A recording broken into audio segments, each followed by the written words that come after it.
Gwangyang, en Corée du Sud, une ville industrielle tournée vers l'acier. Dans ce complexe impressionnant se trouve un morceau de la Nouvelle-Calédonie.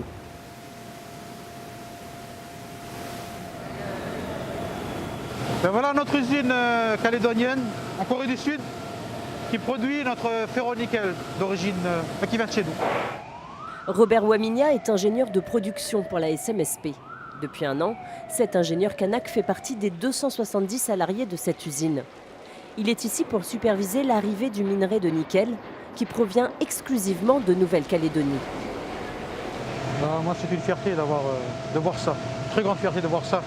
De voir qu'un tout petit pays comme ça là, puisse produire, avoir une société de classe mondiale à l'étranger et dire que cette usine nous appartient. C'est rassurant pour l'avenir parce que ce sont des modèles, des outils qui vont nous permettre aussi de pouvoir être viables aussi économiquement.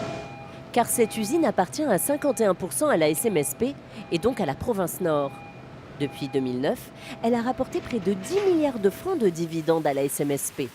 De quoi amortir en à peine 3 ans sa première ligne de production. Une véritable performance en cette période. Malgré que ce soit la crise, mais c'est la seule usine que je connais qui dégage le profit. C'est une conquête.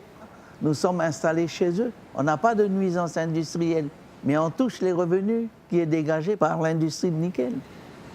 Si la SMSP a choisi de construire cette usine en Corée, c'est pour y traiter du minerai dont la teneur n'est pas suffisante pour être transformé en Nouvelle-Calédonie, car les coûts de production y sont trop élevés.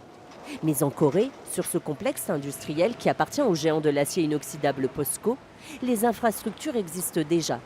L'usine calédonienne peut donc en bénéficier. La SMSP, filiale de la province Nord, a donc proposé à POSCO de monter cette usine ensemble. L'avantage de ce modèle, c'est que pour une fois, ce qu'on ne peut pas transformer ici, on l'exporte dans une usine qui nous appartient, un investissement à l'étranger. Et en plus de ça, puisque ça va marcher et que ça marche déjà, on ramène ici 51% du dividende résultant de la transformation de notre propre minerai. Mais cette usine ne rapporte pas que des dividendes. Elle crée aussi des emplois sur le Caillou. Direction Kawa en Nouvelle-Calédonie. Ici, en 3 ans, la production de minerai brut a pratiquement doublé. Tout le minerai qui est produit ici sur le site de Kajitra, il est destiné à notre usine calédonienne de Gwangyang en Corée du Sud. L'année dernière, en 2016, le centre a produit et fourni à peu près 550 000 tonnes de minerai brut à notre usine de Corée, ce qui représente à peu près 20% des besoins de l'usine. Grâce à l'usine, 30 emplois ont été créés depuis 2014 rien qu'à Kawa. Sur l'ensemble du territoire, près de 1300 personnes travaillent dans les mines pour alimenter l'usine coréenne.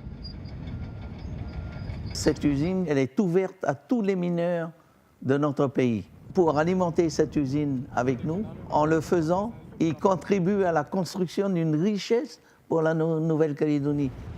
Pour la province Nord, propriétaire de l'usine, cet investissement en Corée est un outil de développement au service du pays.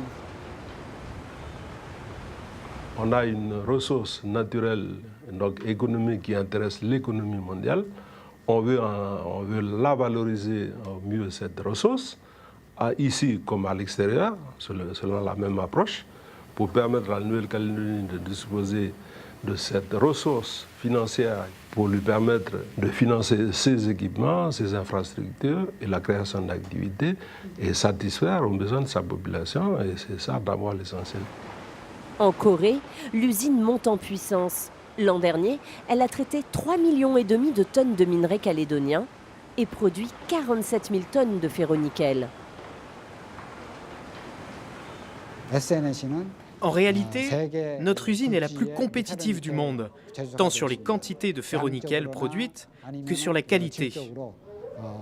Notre usine est même devenue le leader mondial en ferro-nickel.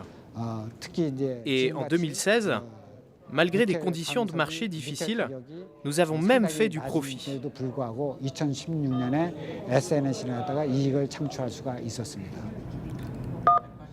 L'usine de Corée devrait atteindre en 2018 le cap des 54 000 tonnes de ferro-nickel produites. Une fierté et une réussite pour tous les Calédoniens.